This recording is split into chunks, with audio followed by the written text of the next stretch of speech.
Let's take one real production scenario. Imagine your client is asking you to find out active requester sessions in Pega. So as a Pega developer, what will you do? Will you check for the operator instances? Will you directly query PR operators table? Or is there somewhere else where Pega maintains information about requester sessions? Let's understand this more carefully now. And remember, operator and requester both are not same. Okay, let's start with something what we already know. That is operator information. So we know it is an instance of data admin operator ID class, right? And the associated table is PR operators. Fine. So if I wanted to know some information about the operator, like maybe operator ID, maybe the name, access group, email ID, mobile number, and something more, then we can completely rely on this particular class or table. Now remember, this table or this instance is just giving you operator or just user information. Suppose I don't want to know about the operator. I wanted to know whether he is currently active or not. Now we need to think about like a requester session. Generally, this is where many Pega developers get confused. An operator represents the user and a requester represents the runtime session, what he's interacting inside Pega. Okay, both are different. So operator meaning who log. Operator meaning some information. Requester meaning runtime what he's doing. This is what you should know. Fine. Now, since we understood a word called request ID, right? Let's talk more on that. We generally see request ID starts with maybe H or A or B or P, right? So what is this H starting with? So whenever you see a request ID starting with H, so you should know it has one interactive or operator, right? Okay, when you start with something like, when you see starting with something like A, you should know it is about like an applicational based or a web service based, or it's also called as invocation based. Okay, and when you see starts with the B, you should know it as in batch processing or maybe as a background processing. And something with P, it must be considered as portlet related sessions. Okay. Now you just understood what request session is and its starting character. So if you wanted to know if an operator ID is active or not, for that, what you have to understand is, so Pega currently maintains active operator session in one class. Okay, so there will be an instance, that is instance class is Data-operator-presence-Session. Okay, so the earlier class what we came across, data admin operator ID, right? Now we are coming across something new, Data-operator-presence-Session, and the associated table is PR_data_op_session. So in this particular table or maybe instance class, so the current request ID, login or session information will be maintained.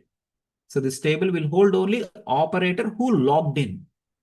Okay, fine.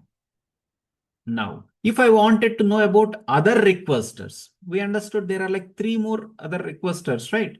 So if you wanted to know about those requester sessions, maybe batch or application or service requesters, you have to think about Code-Pega-Requestor as one class available. But here the important point is we are not having any dedicated table for this Code-Pega-Requestor class. Okay, so if you wanted to investigate such level of requester sessions, you have 2 options. So one is with Admin Studio, where it is very easy for us. So you can just log in into Admin Studio, where you can see complete requester or session management things and what they are trying to do, and their we can even go for tracing and other stuff. It's simple. Okay. Now, if an interviewer is asking you, how will you find active requester sessions in Pega? You can answer it 2 ways, as I told you.